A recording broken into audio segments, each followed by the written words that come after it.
നമസ്കാരം. 2019 കർണാടകയിലാണ് SDP-യെയും അതിനോടൊപ്പം തന്നെ പോപ്പുലർ ഫ്രണ്ടിനെയും നിരോധിക്കാൻ സംസ്ഥാന സർക്കാരിന്റെ ഭാഗത്തു നിന്നും ആദ്യം നീക്കമുണ്ടാകുന്നത്. പിന്നീട് പോപ്പുലർ ഫ്രണ്ടിനെയും അനുബന്ധ സംഘടനകളെയും നിരോധിച്ചുകൊണ്ട് ആഭ്യന്തര മന്ത്രാലയം ഉത്തരവിറക്കുന്നു.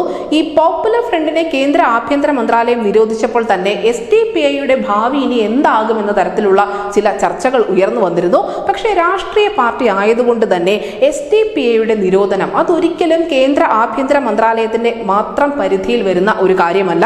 തെരഞ്ഞെടുപ്പ് കമ്മീഷന്റെ അനുമതിയില്ലാതെ രാജ്യത്തെ ഏതെങ്കിലും രാഷ്ട്രീയ പാർട്ടികൾക്കെതിരെ എന്തെങ്കിലും തരത്തിലുള്ള നടപടിയിലേക്ക് നീങ്ങാൻ ഒരിക്കലും കേന്ദ്ര ആഭ്യന്തര മന്ത്രാലയത്തിന് കഴിയുകയുമില്ല.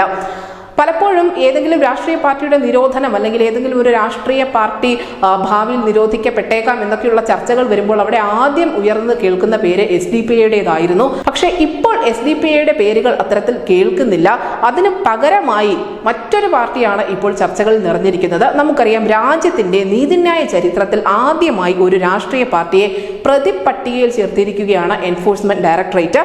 മദ്യനയ കേസുമായി ബന്ധപ്പെട്ട് റോസ് അവന്യൂ കോടതിയിൽ സമർപ്പിച്ച അധിക കുറ്റപത്രത്തിലാണ് ആം ആദ്മി പാർട്ടിയെ കൂടി പ്രതിപട്ടികയിൽ എൻഫോഴ്സ്മെന്റ് ഡയറക്ടറേറ്റ് ഉൾപ്പെടുത്തിയിരിക്കുന്നത്. മാത്രമല്ല, പാർട്ടിയുടെ കൺവീനർ കൂടിയായ അരവിന്ദ് കെജ്രിവാളും പ്രതിപട്ടികയിലുണ്ട്. കുറ്റപത്രത്തിൽ ആം ആദ്മി പാർട്ടിയെ കമ്പനി എന്നാണ് എൻഫോഴ്സ്മെന്റ് ഡയറക്ടറേറ്റ് പരാമർശിച്ചിരിക്കുന്നത് എന്ന കാര്യം പ്രത്യേകമായി ശ്രദ്ധിക്കേണ്ടതുണ്ട്. ഒരു രാഷ്ട്രീയ കക്ഷി എന്നാൽ വ്യക്തികളുടെ കൂട്ടായ്മ എന്നാണ് ജനപ്രാതിനിധ്യ നിയമത്തിൽ നൽകിയിരിക്കുന്ന നിർവചനം. PMLA 70-ാം വകുപ്പിന്റെ 1-ാം വിശദീകരണ പ്രകാരം കമ്പനിയുടെ നിർവചനവും ഇതുതന്നെയാണ്.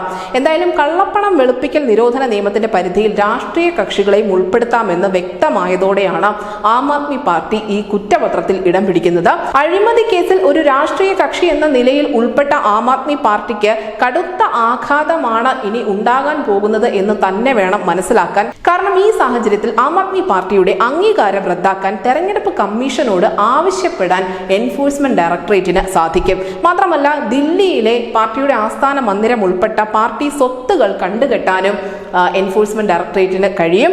അംഗീകാരം റദ്ദാക്കൽ മാത്രമല്ല, ഖാലിസ്ഥാനികളുമായി ബന്ധപ്പെട്ട ആം ആദ്മി പാർട്ടിയുടെ അവിശുദ്ധ കൂട്ടുകെട്ടും മറുവശത്ത് പാർട്ടിക്ക് മേൽ വാളായി തൂങ്ങുന്നുണ്ട്.